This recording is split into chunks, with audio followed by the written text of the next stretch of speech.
Jadi karena selama 9 tahun Ibu tidak memimpin upacara peringatan Hari Ulang Tahun Kemerdekaan Republik Indonesia, maka para pengurus anak ranting dan Satgas Partai memohon kepada Ibu Megawati Soekarno Putri untuk berkenan hadir. Dan setiap Ibu bertemu dengan anak ranting dan Satgas, itu kan ini fondamen utama dari partai. Yang mereka selalu berjuang sejak masa-masa sulit, tidak pernah mengenal rasa takut. Maka pidato dari Ibu Megawati Soekarno Putri juga mengingatkan hal yang sama, bahwa kemerdekaan ini membangunkan jiwa-jiwa merdeka agar rakyat tidak takut dengan setelah kita merdeka, tidak takut dengan berbagai ancaman yang Ibu tunjukkan. Dulu melawan pemerintahan kolonial Belanda saja rakyat berani bergerak. Ada yang menghadapi tiang gantungan dengan kepala tegak, dengan mulut tersenyum. Masa sekarang begitu banyak orang tidak berani berbicara di alam kemerdekaan dan membiarkan ketika arah bangsa ini mau diselewengkan oleh kepentingan sempit keluarga, bukan kepentingan bangsa dan negara. Update pilkada. Boleh. Pilkada Pak Hasto. Pilkada Pak Hasto. Soal deklarasi Anies sama Anu, gimana sih Mas?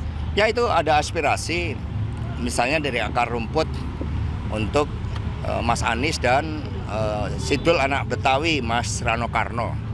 Yaitu merupakan ekspresi dari arus bawah. Partai terus mencermati suara-suara rakyat. Dan juga mencermati ketika saat ini ada juga yang menggunakan KTP warga Jakarta tanpa pemberitahuan terkait dengan calon perorangan. Sehingga kemarin kami mendengar ada laporan ke polisi atas penggunaan KTP warga secara sepihak, dan ada upaya-upaya mobilisasi sepertinya untuk menciptakan calon tandingan yang dibuat-buat. Maka rakyat pasti akan bergerak ketika ada melihat ketidakberesan. Jangan sampai demokrasi dipasung hanya karena kepentingan kekuasaan. Tapi Mas Hasto optimis nggak sih, laporan ini kan udah ditindaklanjuti juga ya sama masyarakat, banyak menemukan dugaan KTP tersebut dicatut begitu ya. Mas Hasto optimis nggak kalau ini akan ditindaklanjuti sama KPU atau? Kami optimis, bahkan itu akan menjadi gerakan rakyat. Karena kedaulatan itu berada di rakyat.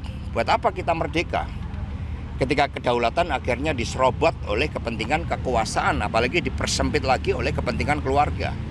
Ini yang tidak boleh terjadi. Mas Hasto, mengenai pilkada ini kapan pengumuman resminya, kan udah dekat lagi pendaftaran oleh calon pasangan calon? Ada Ketua DPC PD Perjuangan Jakarta Timur, Saudara Rio. Itu KTP-nya juga dicatut. Padahal sebagai anggota partai nggak mungkin ya untuk memberikan dukungan kepada calon perseorangan, karena seluruh anggota partai menunggu keputusan dari Ibu Megawati Soekarno Putri, dan keputusan itu akan diambil setelah melihat berbagai dinamika politik yang berkembang saat ini yang menunjukkan arah demokrasi yang tidak sehat, praktek-praktek demokrasi yang membelenggu kedaulatan rakyat itu. Melapor belum? Kapan Pak Hasto berarti? Mengingat ini ada unsur pidananya, apakah akan melapor ke kepolisian? Yang melapor rakyat sekarang. Jadi kita juga melihat sedang mengidentifikasi dari internal PDI Perjuangan yang KTP-nya dicatut bagi kepentingan penciptaan ya calon boneka. PDIP bakal melapor nggak Pak? PDIP sendiri Pak. Ini kan yang dicatut kan orang per orang, bukan PDI Perjuangan. Iya. Ya, jadi orang per orang. Pak Hasto ini kan sudah merdeka 79 tahun di Indonesia, tapi akhir-akhir ini justru kasus bullying muncul lagi. Bahkan ada salah satu mahasiswa kedokteran yang bunuh diri akibat kasus bullying ini. Tanggapannya? Ya, hal seperti itu tidak boleh terjadi. Rakyat tidak boleh diintimidasi. Siapapun, setiap warga negara harus mendapatkan perlindungan dari negara. Tidak boleh ada perlakuan diskriminasi, apalagi sampai menyebabkan kasus bunuh diri. Kami sangat prihatin, sehingga aspek-aspek sosial kemasyarakatan ini harus dicermati. Tugas-tugas Polri di dalam membangun suasana tertib hukum, suasana yang kondusif, keamanan di dalam masyarakat harus dilakukan. Jangan sampai institusi negara malah lebih asik mendukung kekuasaan daripada tugas utamanya. Mas Hasto, mengenai deklarasi Anies tadi, itu kan dari rakyat, dari PDIP sendiri itu bukan? Kami sebagai partai kan punya disiplin. Sehingga kami menunggu keputusan dari Ketua Umum, tetapi partai terus bergerak. Mengadakan pelatihan-pelatihan tim kampanye, pelatihan saksi, rapat koordinasi pemenangan, bahkan sudah 2.500 lebih di seluruh Indonesia kader partai yang dilatih pemenangan. Itu cara-cara mengedepankan kekuatan gotong royong. Besok pagi 6.000 orang akan mengikuti kegiatan Soekarno Run, karena di balik tekanan-tekanan ini badan kita harus sehat. Jadi bahan pertimbangan nggak Mas buat mengusung Anies dan Doel dengan deklarasi dari masyarakat? Ya nanti kita lihat pergerakan rakyat dan suara arus bawah serta suasana kebatinan itu kita cermatin. Berarti Mas sikap Hasto, ini PDIP perihal nanti hukum, Mas setelah Hasto. Kim tanggal 19? Ya sikap PDI Perjuangan melihat momentum. Mas Hasto, ini perihal hukum nih Mas Hasto. Wasekjen PDIP Pak Adi Darmo kan tadi ada di kegiatan upacara HUT 79 RI ini. Nah, tapi di tanggal 15 kemarin dia mangkir dari panggilan KPK itu, dari panggilan KPK itu sampai saat ini belum tahu alasannya kenapa Pak. Mungkin ada. Loh, kalau Pak Adi Darmo sudah memenuhi panggilan dari KPK dan panggilannya ini kan terkait posisi Pak Adi Darmo sebagai Kepala Sekretariat Tim Pemenangan Jokowi Kiai Haji Ma'ruf Amin. Karena saat itu kan banyak juga menteri-menteri yang bergotong royong.